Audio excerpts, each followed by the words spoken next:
2 years ago, a close friend of mine attempted to take his own life. Luckily, his attempt was unsuccessful. Then, 2 months later, he planned on trying again. But before he could, word got to the school counselor and from there to the ears of his parents. He lived. He had bipolar disorder.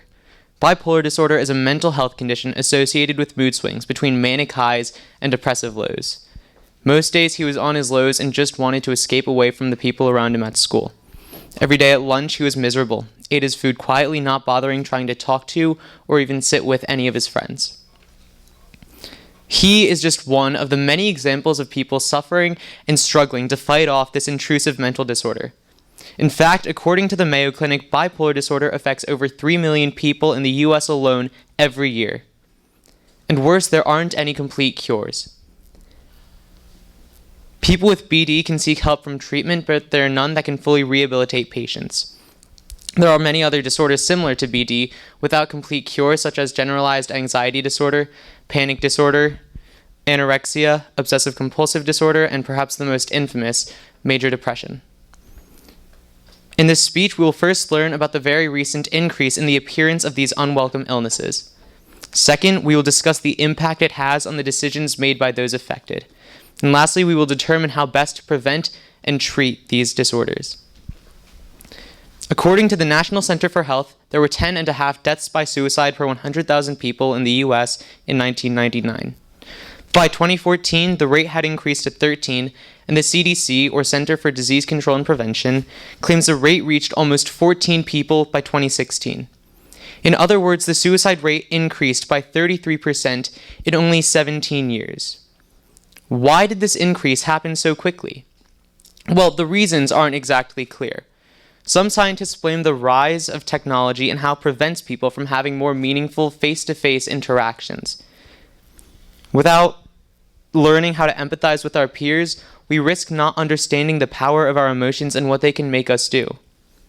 Other scientists blame social isolation. We as humans rely on those around us to provide us with strength and stability when we need it most. So, isolating ourselves from society takes away from our power. Lastly, other scientists blame bullying to be the cause of the rise of mental disorders. So how does this affect us? Different social and economic situations call for different decisions to be made. But when we're down in the dumps or pissed off for whatever reason, our ability to make those decisions properly is inhibited. The same can often happen with people with mental illnesses. In one example, researchers used an economic concept called the Ultimatum Game, in which a proposer makes an offer to a responder regarding how to split an amount of money between them. Responders typically accepted half of the unfair offers given to them. However, as referenced by the National Institute of Mental Health, 2 studies in which responders expressing characteristics of depression or serotonin depletions tended to have more aggressive responses to the unfair offers, and thus accepted less of them. These responders also tended to show more anger than neutral participants.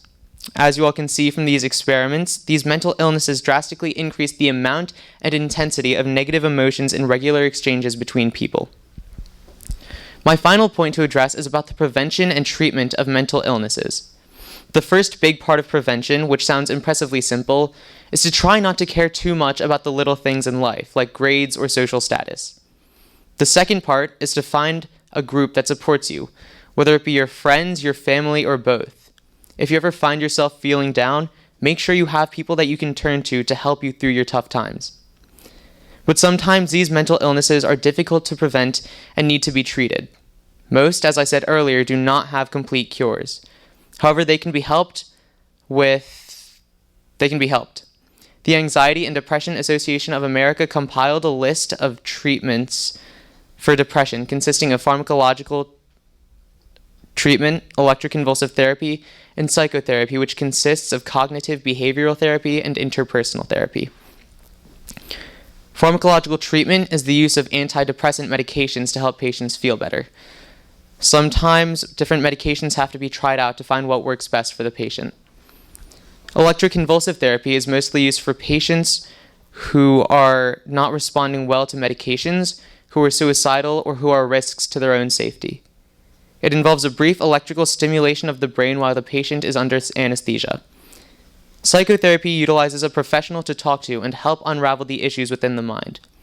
Cognitive behavioral therapy is based on self-deprecating negative views of oneself, one's future, or one's life experiences.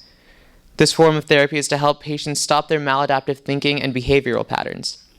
Interpersonal therapy is more based on the patient's interpersonal relations and social functioning, and helping them in order to reduce or eliminate depressive symptoms.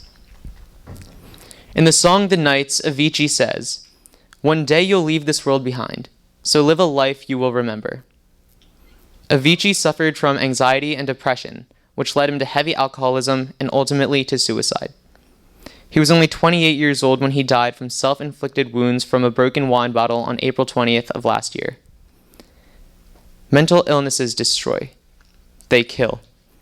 And unless we in unity stop them from spreading, they will not cease. Thank you.